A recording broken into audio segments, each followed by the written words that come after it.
Now we will apply these rules in order to find the actual image formation by spherical lenses.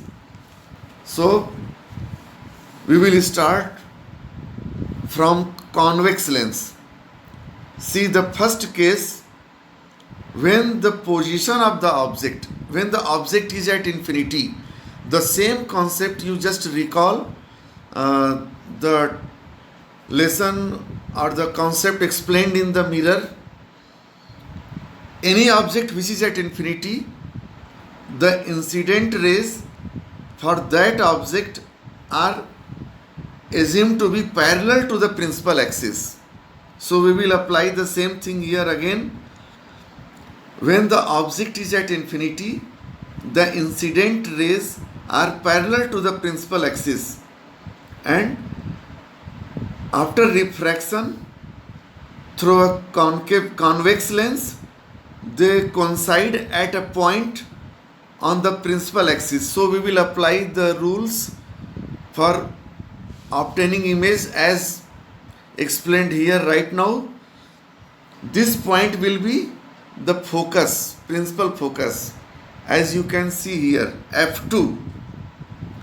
So when the object is at infinity, the image will be at principal focus, that is at f2. f2 means the principal focus. What will be the nature of the image? Nature of the image will be real and point sized. Now second case, when the object is beyond 2f1, or you can say beyond the radius of curvature, but at any measurable distance. So we can summarize this position of the object between infinity and 2f1. So you can see the two incident rays, one parallel to principal axis and another directly passing through optical center. They coincide at point B dash. So A dash B dash is the image. So what will be the position of the image? Image will be between f2 and 2f2. The nature and size of the image is real, smaller and inverted. So diminished image will be formed in this case. Now look at the third case. When the object is exactly at 2f1.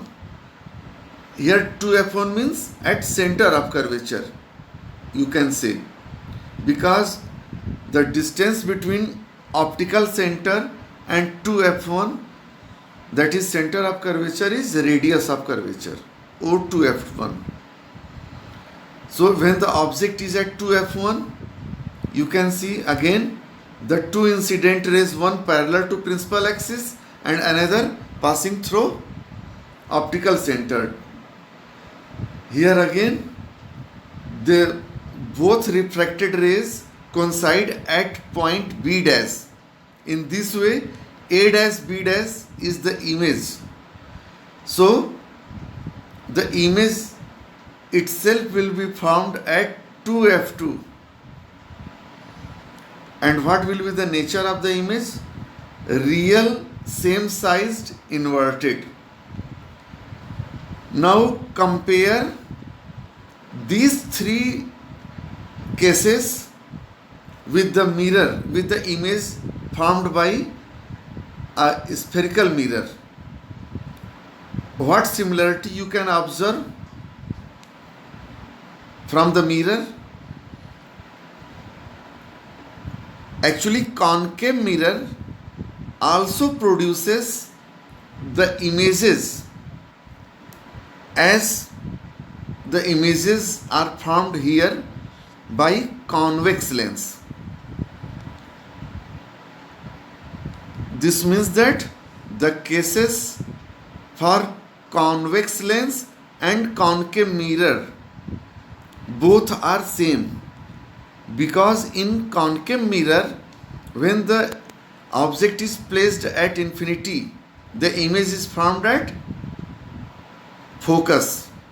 When the object is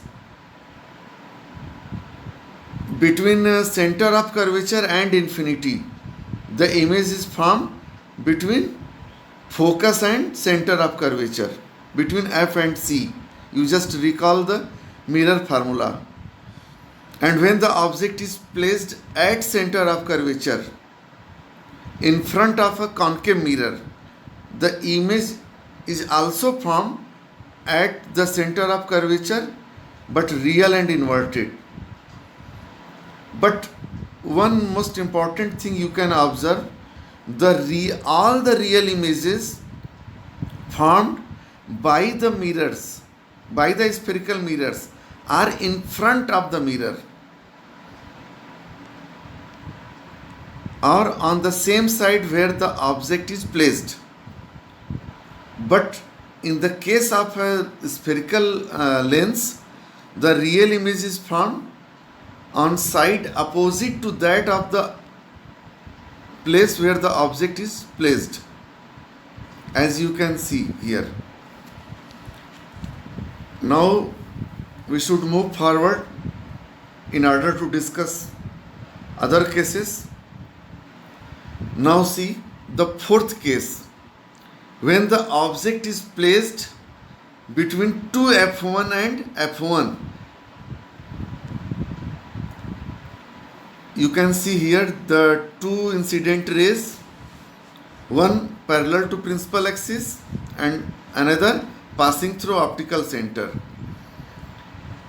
The two refracted rays coincide at B dash. In this way, A dash B dash is the image. So what will be the image position? Between two F2 and infinity. Real, enlarged and inverted. This is again similar to concave mirror. When the object is placed in such a way as explained here, for concave mirror you can find this type of image also by concave mirror. Real, enlarged, inverted, and between 2f1 and infinity. Now look at the next case, when the object is at focus at f1. You can see again the two incident rays, one parallel to principal axis and another passing through optical center directly. Now these two reflected rays are parallel to each other. This means these two reflected rays will intersect each other at infinity. That is why the image is formed at infinity, and as the image is formed opposite to the object, that is why the image will be real, infinitely large, inverted, or highly magnified, you can say. The position of the image is at infinity. The nature of the image is real, highly magnified, inverted. Okay? Now the last case, this is also very much similar to the concave mirror. You just recall the image formation by concave mirror when the object is placed between pole and focus. The optical center of a spherical lens is similar to the pole of the spherical mirror. So when the object is between pole and focus, for a concave mirror, the same type of image is formed: virtual, erect, and enlarged. Now, what you can see here in the convex lens, when the object is placed between f1 and O, the image is formed virtual, larger, or erect. Virtual, erect, and larger. So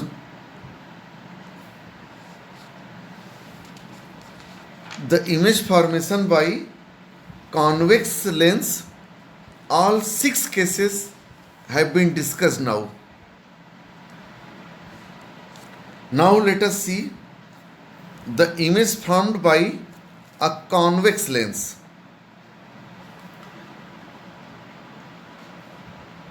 Now the position of the object. See the position of the object. Image formed by a concave lens. We are discussing the images formed by a concave lens. The first case, when the object is placed at infinity, then what will happen? You will apply the rule here. When the object is at infinity, the incident rays will be parallel to principal axis, and after refraction, the refracted ray will get diverged, and on producing on either side, they will coincide at point F2. You can say at point F2. So the image is formed at F2.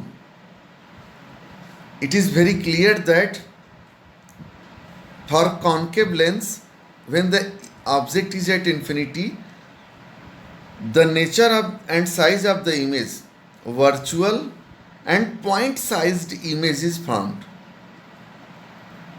Now the second case of concave lens, when the object is between infinity and optical center. In a very general way, you can say that when the object is placed at any measurable distance, no matter whether it is between optical center and F2 or whether it is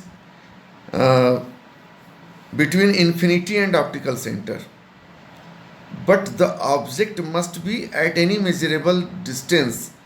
That is why we cannot say this position as the infinity position of the object, because the infinity position of the object can never be measured. So look at the second case. When the object is between infinity and optical center, the position of the image you can see between F2 and O. And what will be the nature of here? A dash B dash is the image formed. Why? Because you can see here DF2 is the produced refracted ray DF2, and AO is the incident ray. So while producing this incident ray on either side at point A dash, these two produced refracted ray will intersect each other. That is why the image is formed at point B dash, and A dash B dash is the actual image. A dash B dash. That is why the nature and size of the image we can say virtual, erect, and smaller.